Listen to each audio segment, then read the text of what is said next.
Wrongful dismissal occurs when an employer dismisses an employee in breach of their employment contract. Your employment contract should contain details of the procedure your employer will use if they are to dismiss you. If you're dismissed and your employer has not followed what's set out in your employment contract, you will have a claim for unfair dismissal.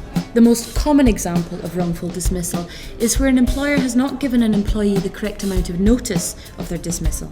For example, if your employment contract states that your employer must give you 1 month's notice if they dismiss you, and they only give you a week's notice, then you may be able to claim damages for wrongful dismissal. The damages you can claim will depend on how much notice you've missed out on. For example, if your contract says you're entitled to 1 month's notice and you only receive 1 week's notice, you can claim for 3 weeks' worth of wages as damages. It's important to bear in mind that there are some circumstances where your employer can dismiss you without following the procedures set out in your employment contract. These dismissals are called summary dismissals.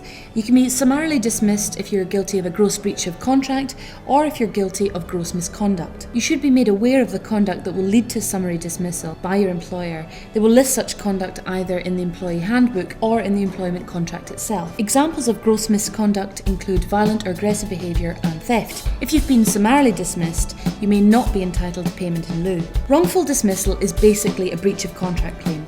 Therefore, it's important to be familiar with your contract of employment so you can identify if and when your employer is not adhering to its terms. If you suffer financially as a result, you should probably talk to an employment solicitor. If you've been dismissed recently and you think you may have a claim for wrongful dismissal, you can get in touch with us today and we can put you in touch with a local employment solicitor who will discuss your matter with you.